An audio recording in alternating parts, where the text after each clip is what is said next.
Que alegria ter você aqui em mais um programa Luz para os Meus Passos. Seja muito bem-vindo. Te acolhemos você que nos acompanha pela TV Canção Nova, pelo meu canal do YouTube, Frei Gilson Barração do Monte, pelo canal do YouTube de Dom José Francisco Falcão. Um programa onde estudamos a Palavra de Deus, um programa onde estamos nos dedicando ao Antigo Testamento e agora estamos tratando sobre o pecado original. Foram já muitos programas nessa temática. Você que não acompanhou os programas anteriores, saiba que estão todos registrados no nosso canal do YouTube para você assistir na sequência, assistir o programa que você quiser e poder mandar para quem você gostaria de mandar. Pega a sua Bíblia, pega o seu catecismo e vamos começar este estudo maravilhoso hoje sobre o pecado original. Estamos aprendendo que muitas coisas que nós vivemos hoje, aliás, terminamos o programa passado assim, as consequências do pecado original atingem a todos nós. O sofrimento, a morte, a inclinação para o mal, são todas consequências do pecado original. Nós vamos dar sequência, mas antes quero acolher com muita alegria Dom José Falcão, que já está no meio de nós. Sua bênção, que bom ter o senhor aqui novamente. Deus abençoe sua vida, Frei Gilson, a alegria que está aqui. Dom José, queremos seguir o assunto e eu pergunto para o senhor, como é que o pecado de Adão se tornou o pecado de todos os seus descendentes? Como que isso é possível, o pecado de um passar para todos? A palavra-chave que se encontra no catecismo, que vai ser lido daqui a pouco, parágrafo 404, é propagação. Se propaga pelos descendentes, todas as gerações, até ao fim da história da humanidade. Todavia, uma outra palavra, Adão e Eva cometeram um pecado pessoal. Ele desobedeceu, ela desobedeceu. O pecado original não é um pecado pessoal, é um estado, é uma condição de privação da graça. Isso significa que não é correto falar do pecado original como uma responsabilidade da criança que já é privada, seria privada da graça de Deus na hora em que foi concebida. Não. Não é o pecado, distinga-se uma, para mim, muito pedagógica essa distinção do meu professor de teologia no seminário, que Deus o tenha na glória, chamado Dom Estevão Bittencourt.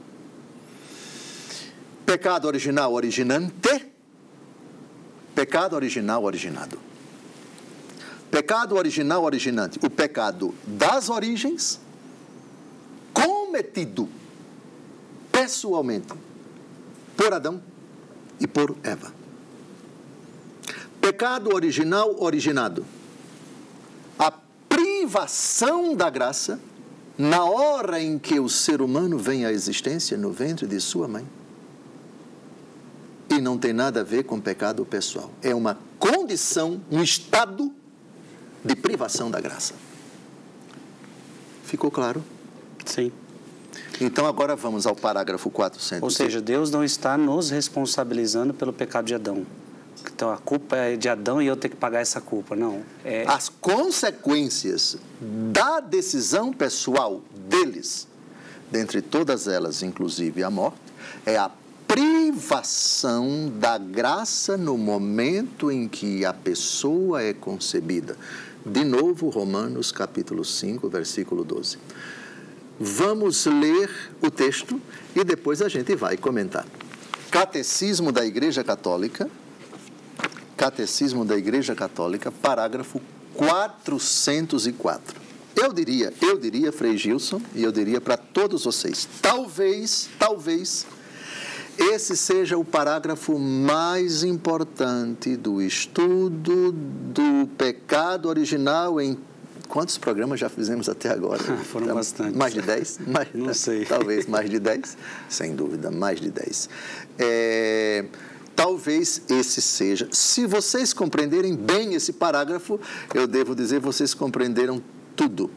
Depois de Romanos 5, de 12 em diante, aqui está a distinção clássica, aqui está a explicação preciosa e precisa, o ensinamento, o núcleo do ensinamento da igreja sobre o pecado original.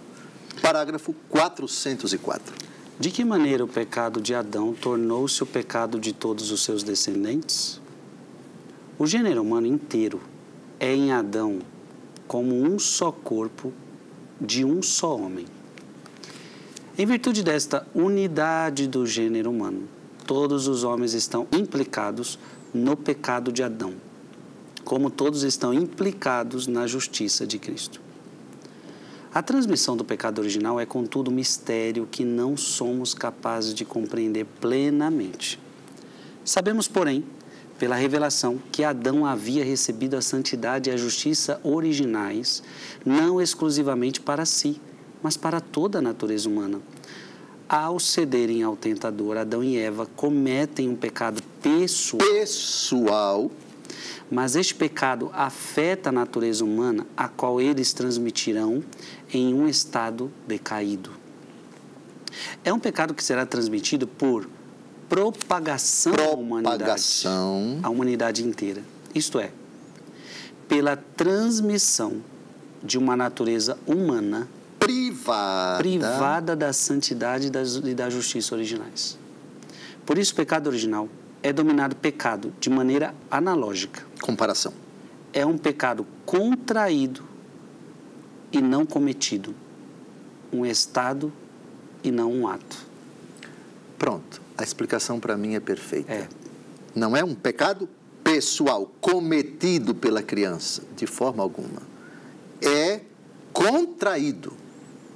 Passou por propagação e isso vai acontecer em todas as gerações até ao fim da vida. Até a última geração da história da humanidade. Então, que culpa tem a criança? Pessoal, nenhuma. Mas como consequência dessa decisão original, todas as gerações sucessivas, no momento em que o ser humano vier à existência, já vai estar privado da santidade e da justiça originais. Ah, mas isso não é justo. Quem disse que o pecado é justo? Mas o pecado tem consequências. Não há explicação. Por favor, aqui, olha o que o texto diz. Claro. Um mistério que não somos capazes de compreender. Plenamente. Eu, bispo, só vou até aqui. Como é que eu posso explicar um mistério? Mas é bíblico. Romanos, capítulo 5, de 12 a 19. Se vocês compreenderam, a igreja magnífica, o que é propagação, não é imitação, é propagação. E a distinção, pecado pessoal, Adão e Eva, pecado original, originante. O pecado original, originado, é um estado, não um ato. É um pecado contraído, não cometido. Se você entendeu isso, você compreendeu até certo ponto, porque não se pode compreender o mistério, senão ele deixa de ser mistério. E o mistério do pecado original é um mistério.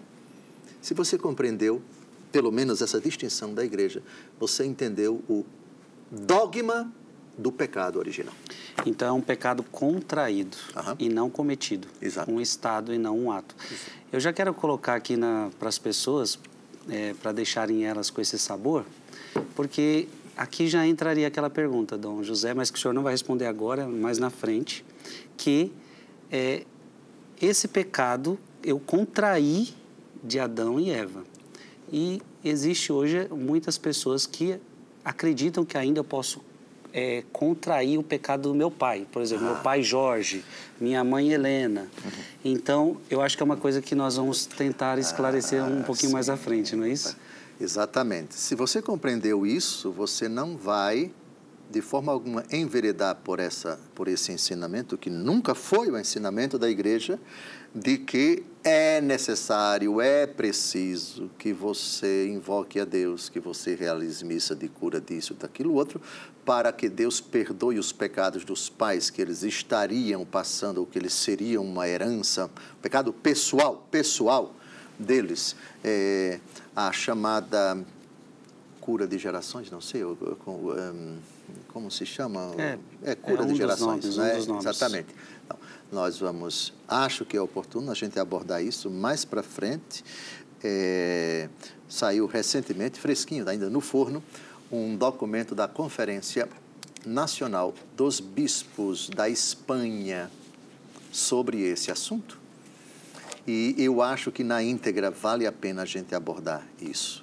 Vossa Reverendíssima, como sempre, o seu papel é me emparedar e a minha obrigação é responder com a riqueza do ensinamento da igreja sobre esse argumento. Em todo caso, vejam, esse parágrafo eu queria que vocês decorassem. Parágrafo 404. A imagem aqui utilizada pela igreja, ela é tirada de Santo Agostinho. De Santo Tomás de Aquino. Toda a humanidade é como se fosse um corpo. Uma estrutura em que, quando um membro sofre, é a imagem utilizada por São Paulo, todos os membros sofrem, não é? Então, nós estamos unidos a uma solidariedade de toda a humanidade, dos nossos pais, os cabeças. Ele é o cabeça. Sim, Adão assim e Eva. como Cristo é o cabeça. Sim, aí entra exatamente o mistério da redenção, Cristo, cabeça, pecado de Adão e Eva, o pecado caput por excelência, o pecado original, o pecado das origens, o originante. E depois todos os outros pecados originais em todas as gerações. Veja, as palavras-chave. 404. Decore isso pelo amor de Deus, porque se o assunto for evocado, caminhe sempre com o catecismo embaixo do braço, a Bíblia embaixo do braço e o catecismo aqui também, viu? Mas no bom sentido da Bíblia. E católico deve andar assim, não só com a Bíblia, né? Também com o catecismo. Com o catecismo, exatamente.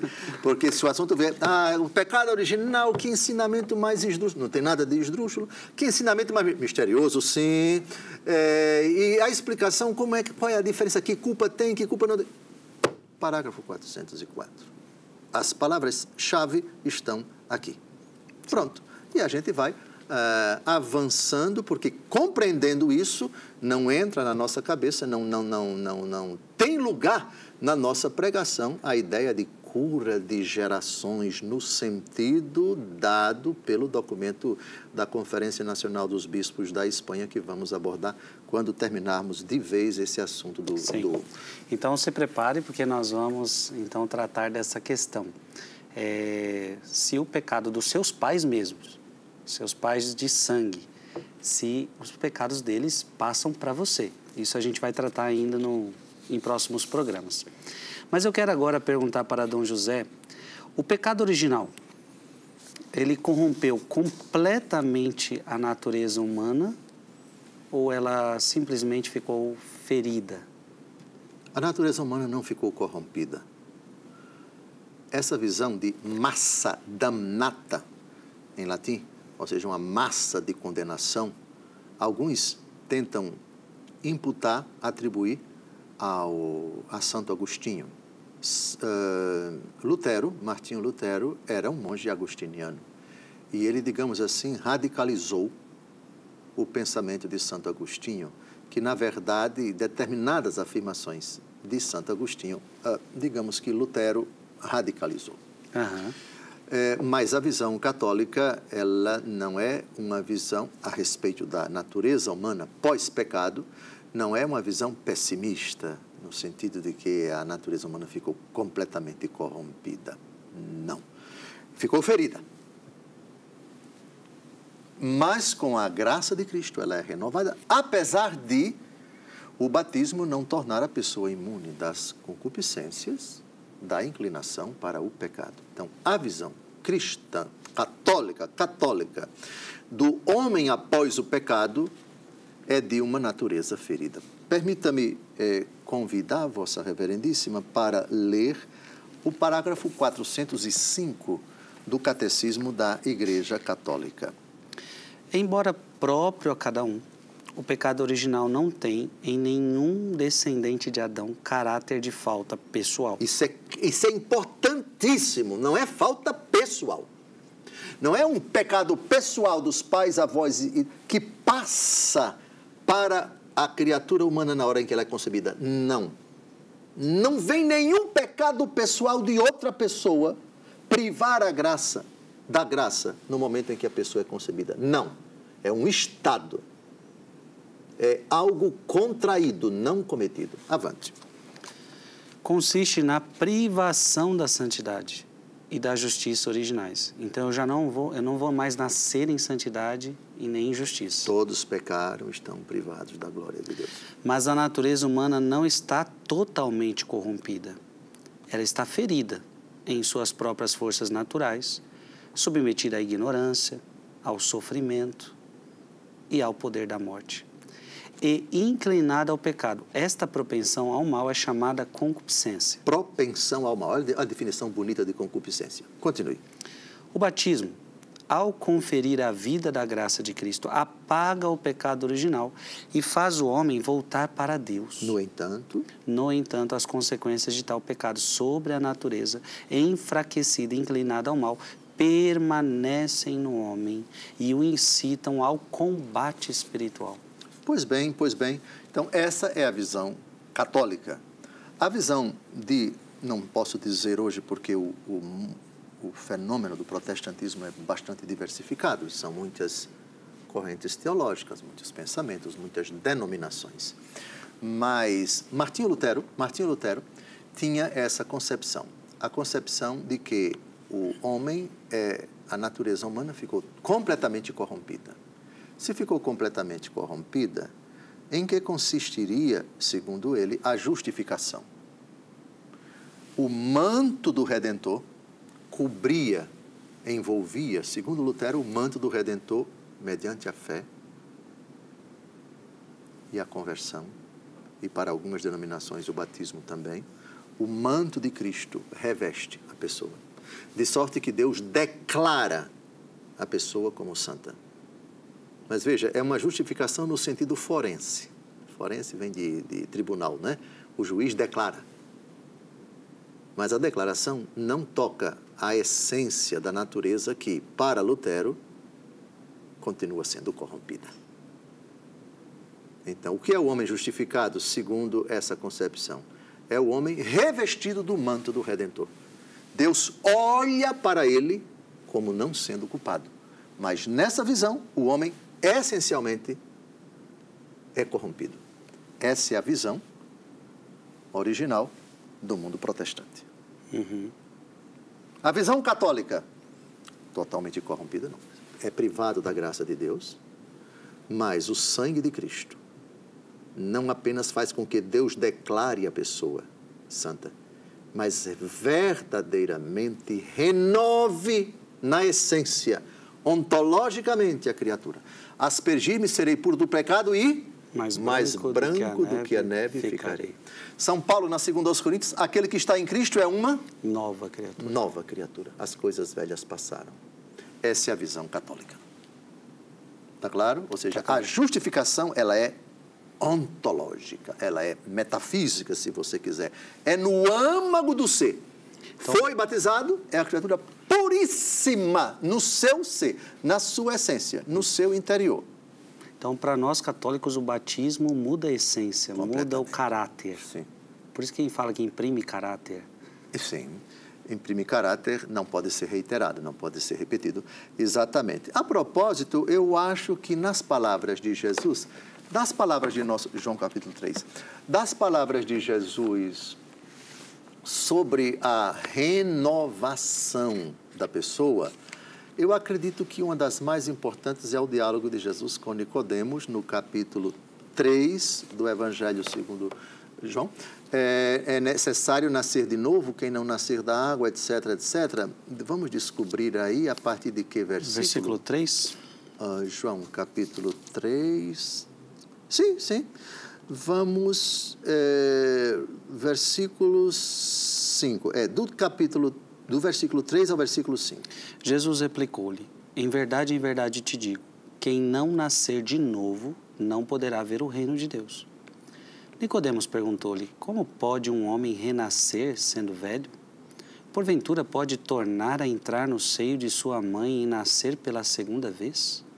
Respondeu Jesus: em verdade te digo, quem não renascer da água e do Espírito não poderá entrar no reino de Deus. Perfeito. Água, está claro que é batismo, água. É o sacramento do batismo, exatamente, o batismo. São Pedro vai falar, quando utilizar a alegoria da arca de Noé, da qual saíram 8 pessoas, ele é símbolo do batismo que lava, não é? Uhum. Também é outro texto, mas esse é mais importante porque é de Jesus. Essa é a visão cristã, católica, da renovação produzida pela fé e pelo batismo. Portanto, o homem novo, segundo a fé cristã católica, ele é novo no íntimo do seu ser. A outra visão, que parte do pressuposto que a natureza é uma massa de condenação, entende a justificação não no sentido ontológico, mas o manto do Redentor que cobre essa realidade condenada, de sorte que Deus não enxerga mais, mas no fundo ele é, mas Deus o trata como uma pessoa renovada, justificada. Essa não é a visão católica. A natureza humana não foi corrompida, foi ferida. Muito bonito esse argumento. Eu creio que está sendo muito importante para mim e para você. Essa corrupção aconteceu. Ou melhor, nós fomos feridos, mas não corrompidos totalmente. Então, e tudo que o Dom José Falcão estava nos explicando, mostra que a graça de Deus foi maior, né? Que está também em Romanos capítulo 5. Ao mesmo tempo que fala da desgraça que foi grande, mas fala de uma graça que é maior. Então é isso que a gente não pode esquecer. Assim como Adão foi cabeça no que diz respeito ao pecado, mas Cristo também foi o cabeça no que diz respeito à nossa salvação. Dom José, com o pecado original, o diabo passou a ter um certo domínio sobre nós, sobre a humanidade, é isto? Um certo domínio, sim. Mas é preciso pontuar o seguinte: o diabo não pode tudo? Foi uma pergunta de Vossa Reverendíssima, acho que no antepenúltimo programa, se o diabo tem um poder infinito, se o diabo pode tudo. Não pode, não tem poder infinito. O poder dele é permitido por Deus e, de acordo com a disposição divina, 1 Coríntios 10, 13, não vos sobreveio tentação sobre-humana, Deus é fiel, não permitirá que sejais tentados acima das vossas forças. Apesar de ele só agir com a autorização de Deus, com a permissão de Deus, ele passou, sim, a ter um certo domínio sobre a humanidade. E qual o texto da Escritura que a gente poderia evocar nesse sentido? Vamos à primeira carta de São João, onde o autor sagrado diz o seguinte... 3, versículo 8? Não. Versículo 19. Primeira carta de São João, capítulo 5, versículo 19. Aqui está um certo poder que o diabo tem sobre a humanidade. Leia. Sabemos que somos de Deus e que o mundo todo jaz sob o maligno. Percebeu aqui a diferença? São João divide a humanidade em 2 categorias. Somos de Deus. Certo. E os outros, o mundo jaz. Mundo no sentido de realidade sob o pecado. Isso não significa dizer que o diabo manda no mundo inteiro. Calma, a frase está bem dividida. Quem é de Deus, o demônio não toca. Agora, não é de Deus, o mundo jaz sob o poder do maligno. Percebeu aqui a diferença? Sim. Muito bem. Então, ele tem um certo domínio. Parágrafo 407 do Catecismo da Igreja Católica. A doutrina sobre o pecado original, ligada estritamente à doutrina da redenção realizada por Cristo, propicia um olhar de lúcido discernimento sobre a situação do homem e de sua ação no mundo. Pelo pecado dos primeiros pais, o diabo adquiriu certa dominação sobre o homem, embora este permaneça livre. O pecado original acarreta a servidão debaixo do poder daquele que tinha o império da morte, isto é, do diabo.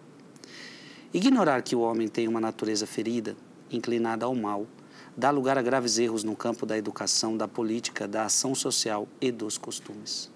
Perfeito. Um certo domínio. Mas, recordando o que Santo Agostinho diz, que o diabo não tem poder para dominar, ele tem astúcia para enganar. É nos corações afastados de Deus, naqueles que abrem a porta para a presença e a ação do maligno em sua vida e no seu ambiente de trabalho, na sua família, enfim, é aí que o demônio passa a ter um domínio. Sim, na parábola do filho pródigo, o filho vai trabalhar na pocilga. Ora, se ele vai trabalhar, ele vai ser empregado do dono da pocilga. Ele vai estar sob as ordens do dono da pocilga, que os padres da igreja enxergam como símbolo do demônio. Mas porque ele foi, porque ele quis, porque ele se expôs, porque ele aceitou estar sob o domínio. Estamos terminando o primeiro bloco. Gente, o programa de hoje começou muito bom. Que bom que é só o primeiro bloco, então temos mais um bloco. Essa pergunta ela foi muito interessante, né? Que tipo de domínio é este que o demônio tem sobre nós quando nós nascemos? Aliás, nós vamos continuar um pouquinho disso no próximo bloco. Que tipo de domínio é esse que o demônio tem? E o Dom José já está nos explicando, o catecismo já nos trouxe passagens da Sagrada Escritura, mas como é importante a gente aprofundar essas coisas. Então, um breve intervalo e a gente já retorna.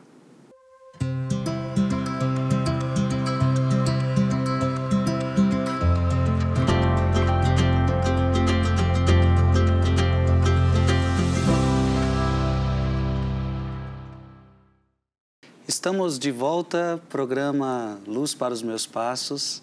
Que bom ter você aqui conosco. Estamos estudando sobre o pecado original. E no bloco passado eu fiz essa pergunta a Dom José.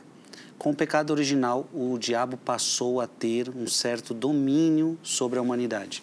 Vou inclusive reler o parágrafo 407 que nós lemos. A doutrina sobre o pecado original, ligada estritamente à doutrina da redenção realizada por Cristo, propicia um olhar de lúcido discernimento sobre a situação do homem e da sua ação no mundo. Pelo pecado dos primeiros pais, o diabo adquiriu certa dominação sobre o homem, embora este permaneça livre. O pecado original acarreta servidão debaixo do poder daquele que tinha o império da morte, isto é, do diabo. Ignorar que o homem tem uma natureza ferida, inclinada ao mal, dá lugar a graves erros no campo da educação, da política, da ação social e dos costumes.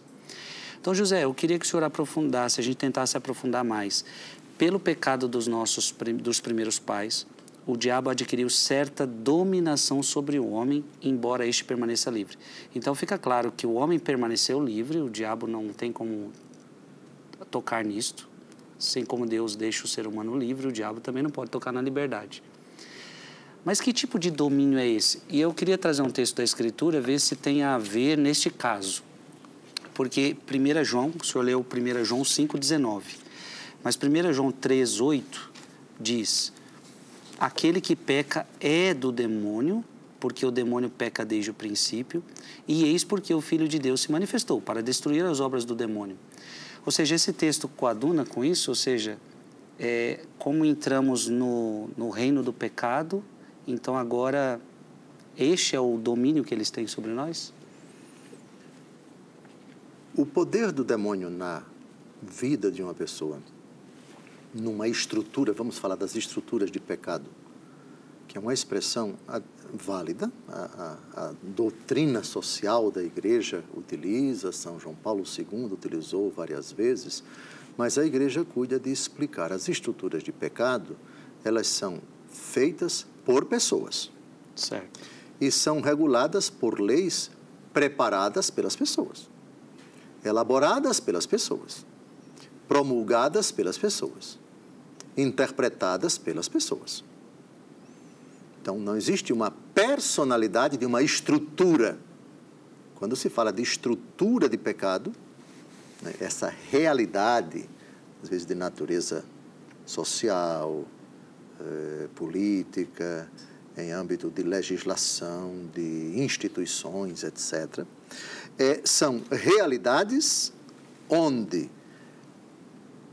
o pecado é legislado, é aprovado, é incentivado, é apoiado, é, digamos assim, promovido e assim por diante. Justamente para falar estruturas de pecado. São realidades que favorecem, que estimulam, que incentivam, que praticam, que perpetuam o pecado. Mas são seres humanos que fazem as estruturas.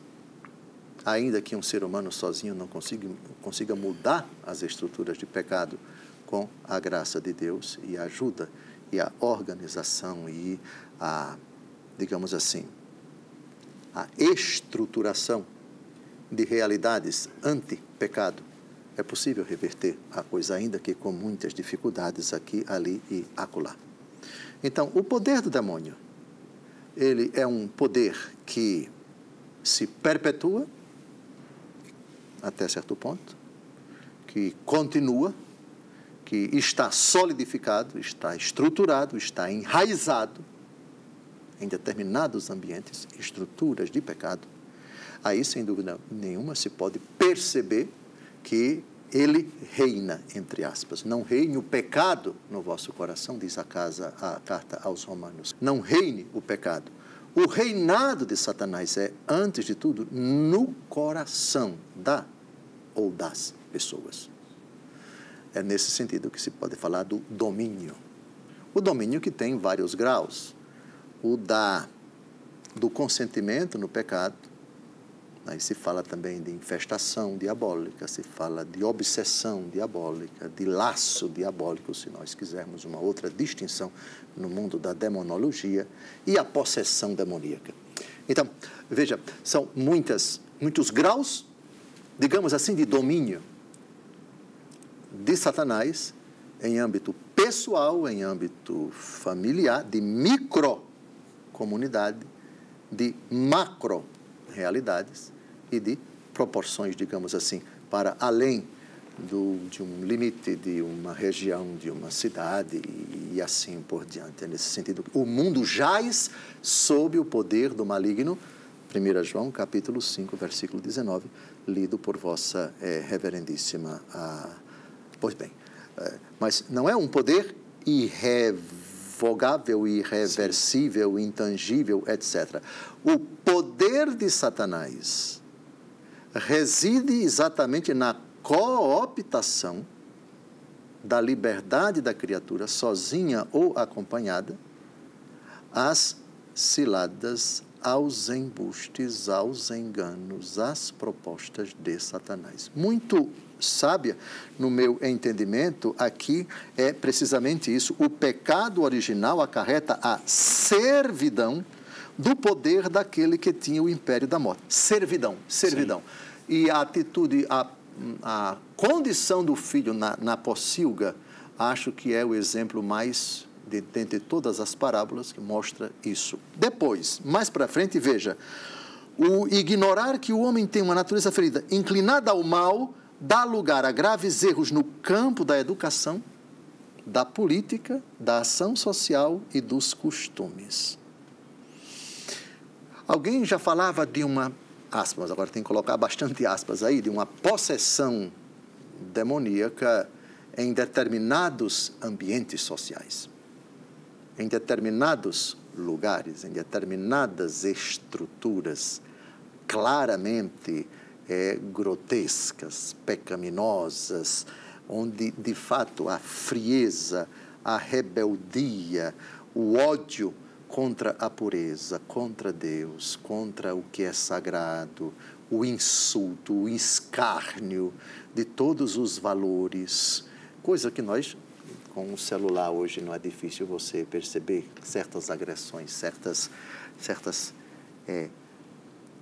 atitudes, coisas, obras, músicas, ditas obras de arte para escarnecer, para vilipendiar, para agredir, para não apenas divulgar o que é mundano e grotesco e imoral e ofensivo, e às vezes claramente satânico, Sim. Mas também atacar Deus Todo-Poderoso, os seus valores, atacar a pureza, atacar a inocência, atacar a vida, atacar, enfim.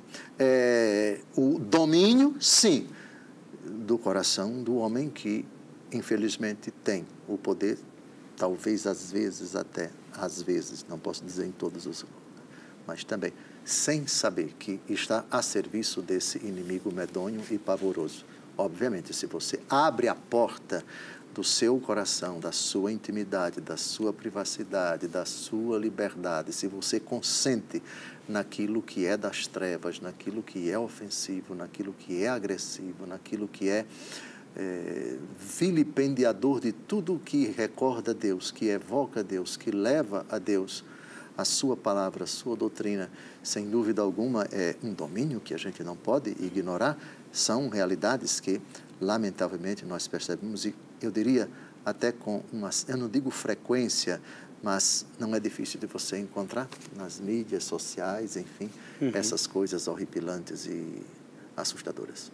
Ô, Dom José, eu estou pensando aqui. Eu fui batizado com 2 anos de idade.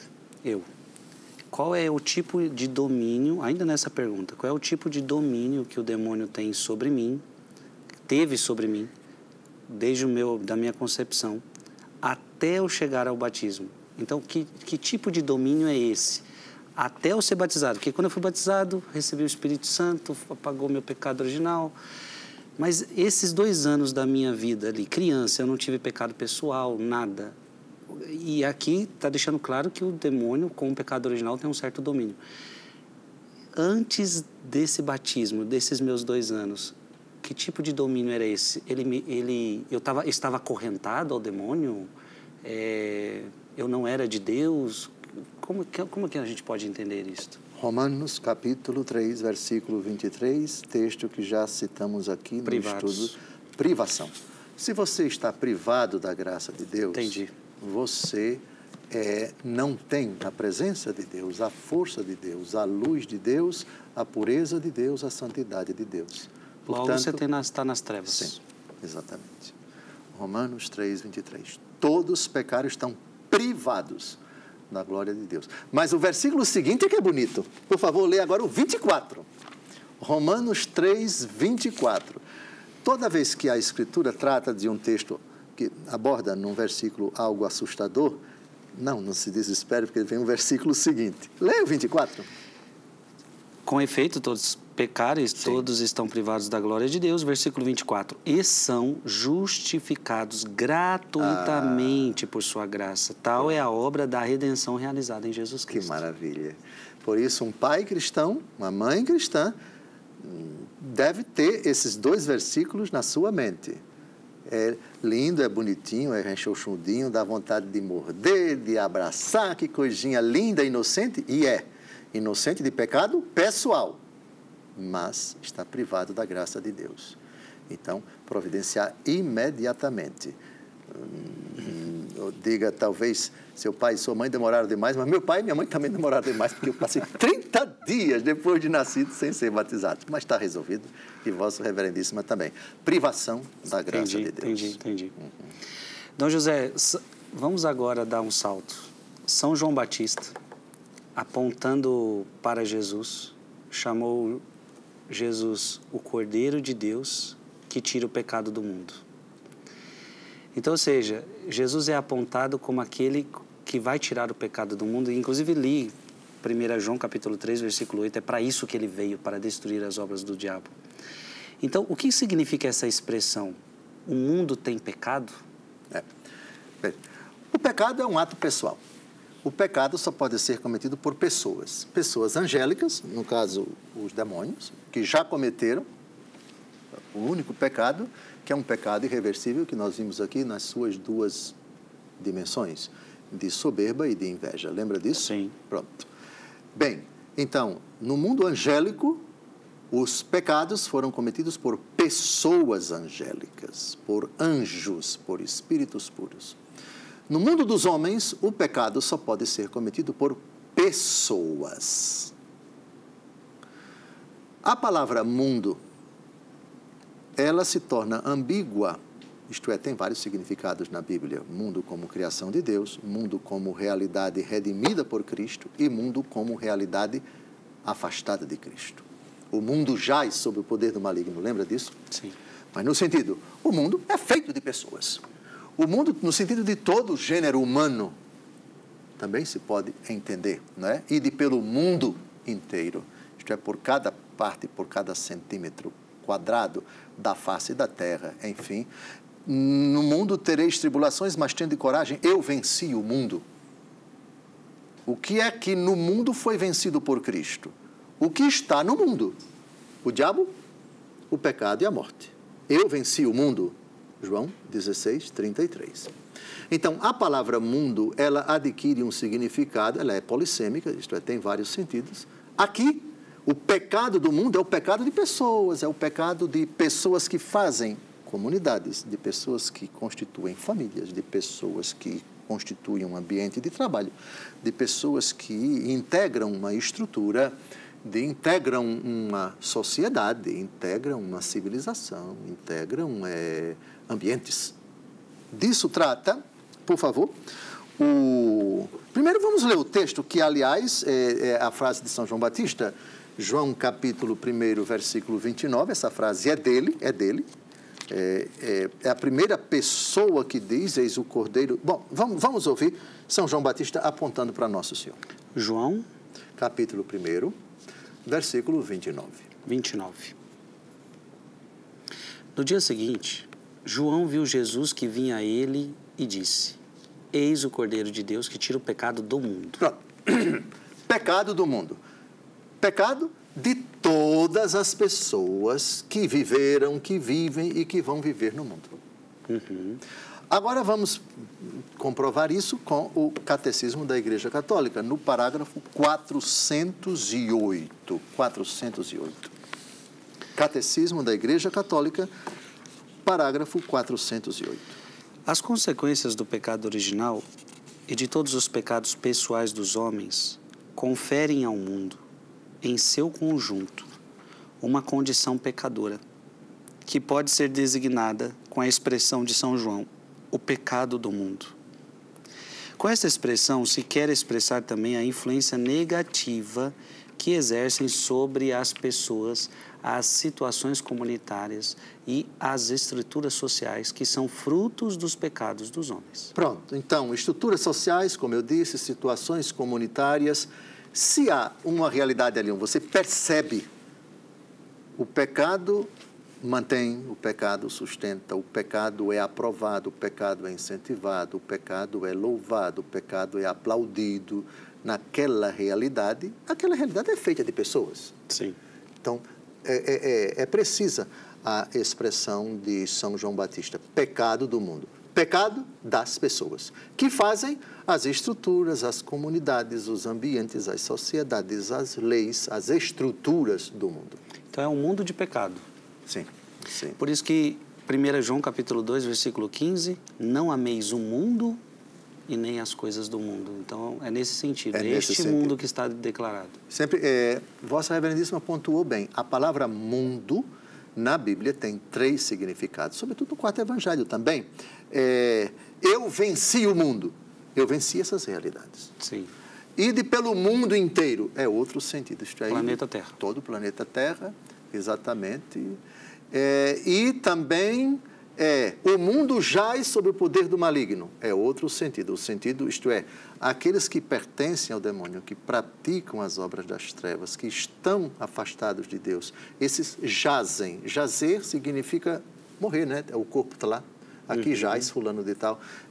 Jazer ali está morto, né? Sob o poder do maligno. Mas, atenção, que a 1 João 5,19 faz essa divisão. Nós somos de Deus, ponto. E o mundo jaz sob o poder do maligno. Não é o mundo, todas as pessoas que vivem no mundo. Não, a coisa não é assim. O mundo, sim, mexeu com ele, enveredou pelo caminho dele, praticou aquilo que lhe agrada, jaz sob o poder do maligno. O mundo seria isso aqui, 1 João 2,16, porque tudo que há no mundo, a concupiscência da carne, a concupiscência dos olhos, ou seja, e a soberba da vida. Esse mundo é quem está preso a essas coisas. Disse bem. Então, esse capítulo 2 se conecta com o capítulo 5. Aproveite, capítulo 5, versículo 19. Sabemos que somos de Deus, vírgula, e que o mundo todo jaz sob o maligno. Veja, a visão realista, nem surreal, nem otimista alienada, nem pessimista, de São João. Ou seja, planeta Terra, hoje, aqui, agora, antes também e depois também. A humanidade vai peregrinar sob essa égide das duas realidades. Somos de Deus e o mundo jaz sob o poder do maligno. Quer passar para cá ou quer passar para cá? Você é que decide. Né? Aliás, no final da história da humanidade, nós vamos ter exatamente isso. Veja o Apocalipse, por favor. O livro do Apocalipse, capítulo 22, versículo 11. Versículo 11. Apocalipse é o último capítulo da Bíblia. O injusto faça ainda injustiças, o impuro pratique impurezas, mas o justo faça justiça e o santo santifique-se ainda mais. Pronto. Então, estamos chegando no final dos tempos. É isso que você quer, praticar a injustiça? Continue. É isso que você quer, viver na graça? Então, somos de Deus. Você é bom? Seja melhor. Você é santo? Seja mais santo. Você, não é que a Bíblia está recomendando, nem aplaudindo, nem incentivando você que pratica o mal, mas você está praticando a injustiça? É isso que você quer? Qual foi a frase que Jesus disse para Judas Iscariotes? O que você tem a fazer? Faça depressa. Faça depressa. Pronto, até ao final dos tempos nós vamos ter essa humanidade dividida nessa... aliás, São João é o autor do Apocalipse, é o autor da primeira carta dele, né? A primeira carta de João. E é para aquelas pessoas que às vezes pensam que é possível estar dos dois lados, eu me lembrei de Tiago 4,4. Adúlteros, não sabeis que o amor do mundo é abominado por Deus? Boa. Todo aquele que quer ser amigo do mundo constitui-se inimigo de Deus, ou seja, não tem como, você está dos dois lados, né? Mas tem uma coisa pior do que estar dos dois lados, é estar em cima do muro. Alguém já dizia de forma bem irônica, não, eu prefiro estar em cima do muro, porque assim, em cima do muro, você vê os dois lados. Infeliz. Aí é Apocalipse 3, não és nem frio, nem quente, és morno, e porque és morno, nem frio, nem quente, estou para vomitar-te da minha boca. É verdade. Não é o que está dos dois lados, é o que está no meio e não se decide. Sim. Porque se você está desse lado, é impossível você estar do outro. E vice-versa. Agora, o danado é quando você quer os dois lados e não se decide por nenhum deles e fica em cima do muro. Aí é o morno. Sim. Aí é a única vez, tem um programa na Rede Século XXI, toda terça-feira tem um programa Eclésia. E sempre eu abordo um aspecto do nosso Senhor Jesus Cristo. E uma vez, gravando, ele disse... Qual é o tema de hoje? É o vômito de Cristo. O quê? Eu não sabia que Jesus vomitava. Ele promete vomitar. Estou para vomitar-te da minha boca. Sim, o vômito de Cristo. Ou seja, ele regurgita, bota para fora o que o vômito é para o corpo, ou seja, não quero perto de mim. Essa coisa tem que jogar fora. É o que Jesus vai fazer com aqueles que não se decidem, que estão em cima do muro, que acendem uma vela para Deus, outra para o diabo, que querem um cristianismo envolvido com o paganismo e assim por diante. O vômito de Cristo. Recomendo você, por favor, na internet, digite Dom José Francisco Falcão, o vômito de Cristo. Vale a pena. E você vai ter 1 hora direto sobre essa realidade. E também o demônio vomita, nesse texto, o demônio vomita. Tem o vômito de Cristo e o vômito do diabo. Vossa Reverendíssima poderia dizer onde está o vômito de Satanás? O vômito de Satanás? Não me recordo agora. Apocalipse. Vamos ao mesmo Apocalipse. No Apocalipse nós temos 2 vômitos. Apocalipse capítulo 12, uma mulher vestida de sol, coroada de estrelas, com a lua debaixo dos pés, etc. E aí temos o vômito de Satanás. Deixe-me ver. Aqui, versículo 15. Muito bem, leia. A serpente vomitou contra a mulher um rio de água para fazê-la submergir. Muito bem. Grave aí, porque agora vamos para o vômito de Jesus. É Jesus vomitando e o diabo vomitando. Um vomitando por um motivo, o outro vomitando por outro motivo. Diga, sou rico, faço bons negócios, etc. 3,16. O vômito de Jesus, deixe-me ver. Sim, leia. Mas como és morno, nem frio nem quente, vou vomitar-te. Pronto. O vômito de Jesus, Apocalipse, capítulo 3,16. E o vômito do diabo? 12, 15. Está aí. 12, uma 15. sugestão para a Vossa Reverendíssima um dia fazer. Vomitar cruz, credo. E calma, nem cruz, nem credo. Os dois no bom sentido. O diabo vomitando e Jesus vomitando. Vomitar, é bom meditar no vômito. Sim. O do diabo e o de Jesus. É uma pregação assustadora, mas o mundo está precisando disso. Dom José, falta pouquinho tempo para a gente terminar o nosso programa. Não vai dar tempo de eu fazer uma pergunta. Então, eu quero continuar nessa realidade de mundo. Então, o que nós poderíamos dizer para as pessoas? Como ela identificar o que é mundo e o que não é mundo no mundo de hoje? Tipo, de coisas práticas da vida. Essa música é do mundo, esse programa é do mundo. Como identificar o que é de mundo, o que não é do mundo? Veja, Mateus capítulo 7, versículos de 17 a 20. Mateus 7. Mateus capítulo 7, de 17 a 20. Jesus tem sempre palavras espetaculares. Claro, aqui, a gente, ao falar de frutos, a gente tem que ir para outro texto do apóstolo Paulo, os frutos da carne e os frutos do Espírito. Vossa Reverendíssima já sabe. Uhum. Mas aqui nós temos a indicação clara com relação à música, com relação a comportamentos, com relação a pensamentos, com relação à presença de Deus ou do diabo. Mateus 7, de 17 a 20. Toda árvore boa dá bons frutos, toda árvore má dá maus frutos. Uma árvore boa não pode dar maus frutos, nem uma árvore má bons frutos. Toda árvore que não der bons frutos será cortada e lançada ao fogo. Pelos seus frutos os conhecereis. Pronto. Então, pelas letras das músicas, pelos comportamentos das pessoas que cantam essa música. Essa letra dá bom fruto, essa dança dá bom fruto. E recomendo, como só estamos a 1 minuto e 20 segundos do final, os frutos da carne e os frutos do Espírito. Gálatas capítulo 5, de 19 a 25. Os frutos da carne e os frutos do Espírito.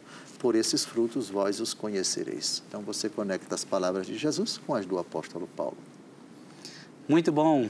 Gente, foi uma alegria estar aqui com você. Queremos agradecer a Dom José por mais um programa abençoado. Tenho certeza que edificou muito o seu coração. Semana que vem nós estamos aqui de volta. Por favor, divulgue esse programa para mais pessoas. Não fica só com você, não. Você que está aí, ó.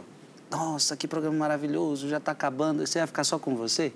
Divulgue para as pessoas, fale para as pessoas. Não só mande o link, mas você tem que explicar para as pessoas o que você está bebendo aqui. Qual é o conteúdo, qual é a profundidade deste programa, tá bom?